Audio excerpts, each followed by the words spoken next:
Oh my God, baby. The tribal chief is back. Roman Reigns has returned to the WWE. What's good, guys? It's your buddy, it's your pal. It's Andrew here from What's Good in Wrestling. Not a lot of editing going on in this video. I'm going to just post this straight away for your SummerSlam review because the show just ended. I want to watch the press conference, so I'm going to do a quick review. If you're a wrestling fan, like, subscribe, join the roster. We're going to talk about wrestling all the time, all week long here on the channel. Help me get to 1,000 subscribers. But boy, oh boy, Roman Reigns coming back. We will talk about that. I'm going to do quick predictions, so stick around.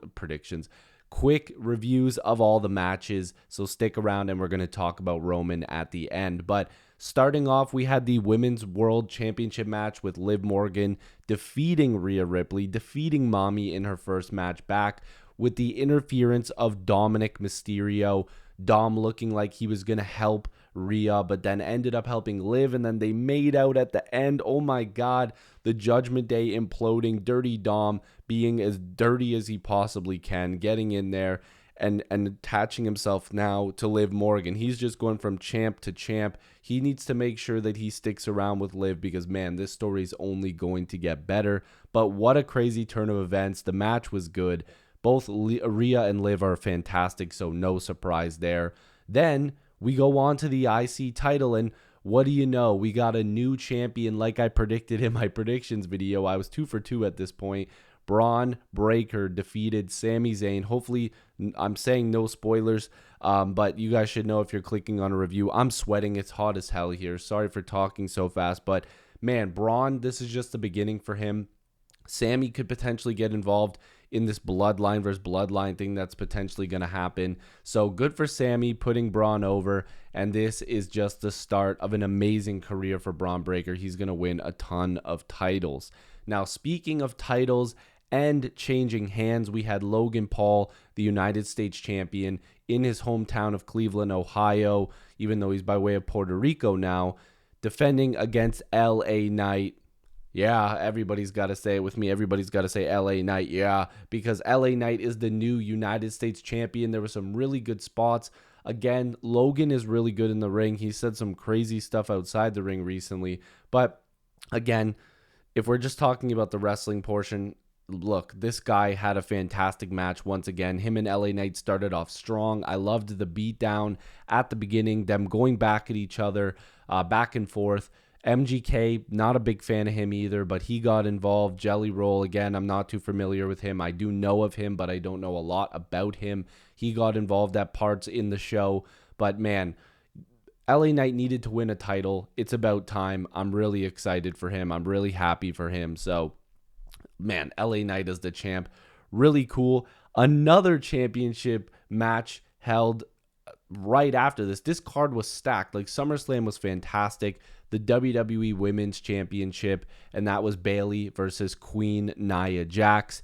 And Nia won the match. And we got a little bit of a spoiler, a little bit of a tiffy time, almost cashing in the Money in the Bank, except mine's not pink. And speaking of that, I got to click pause on my phone to the right because Miss Tiffy Time and Nia Jax are talking as I'm talking about this review of the match. But a little bit of a tease there of what potentially could be a feud between Queen Nia, now the WWE Women's Champion, and Tiffy Time, Tiffany Stratton. But all props to Bayley. She had a good run, but Nia needs to come in and do this because, man, Nia, like, she's been fantastic since coming back, and I've been saying that for a long time. So good for her.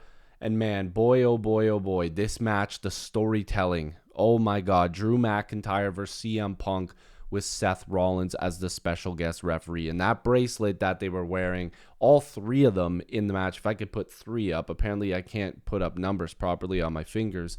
All of them were wearing the bracelet at one point. It was such a story of CM Punk costing himself after telling Drew for so long that he cost himself. Now it's like, okay, Drew is going to say, look, man, you told me I'd keep costing myself. You were so focused on that bracelet. You could have beat me, and you cost yourself. You lost the match because you couldn't focus. And I texted that to one of my buddies, Tyler. I said, this story is going to have AJ eventually in it because she's got to come out and be like, look, I told you. You literally needed to stay focused and you didn't. You lost the match. You didn't stay focused, and it was all because of that bracelet. Drew gets the victory over Punk. It looks like Rollins and Punk could do some stuff because Punk hit him with the GTS. We'll see what happens, but Drew gets the victory. You want to talk about a banger match? Oh my God, the World Heavyweight Championship match between Damian Priest and Gunther. Just fantastic. Damian Priest, what a run. Loses to Gunther because, man, at one point it looked like maybe Balor wasn't going to turn tonight. Too good to be true. Balor comes in as Priest is about to win, puts the leg over the rope, and now that breaks the count. Gunther, they show the replay. Damian's like, what the hell? Tries to choke him. Gunther puts him back into that powerbomb position, then chokes him out. Gunther finally wins a world title. Absolutely insane. This is one of the craziest moments of the year. Gunther finally winning the match that he needs to win, the big one, and being a world champion. And speaking of world championships, we go to the WWE Undisputed Championship match of Cody Rhodes, the American Nightmare, versus the new, I guess, Tribal Chief in Solo Sikoa. No, we will not be putting the ones up because, man, this was a Bloodline Rules match. I thought at some points it was slow. I'm a big Cody guy. I do believe Solo is decent. I think he's pretty good, actually. I can't even say decent. He is pretty good. He put up a good fight. But Cody wins because, oh my God, the interference of the Bloodline, Tongaloa, Tama, like literally Jacob Fatu, and we got Kevin Owens and Randy Orton coming back. Jacob just laying waste to everybody again. And finally, Roman Reigns with a remixed entrance theme. I don't know why they changed it up. Maybe it'll sound better. The crowd was so loud during his part I couldn't see. The Tribal Chief couldn't see. I couldn't hear. The Tribal Chief is back. Roman Reigns, the OTC, the original Tribal Chief.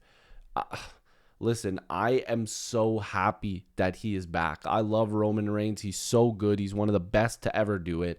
And he helped Cody win the match. The WrestleMania main event 2 nights in a row. I was at 39.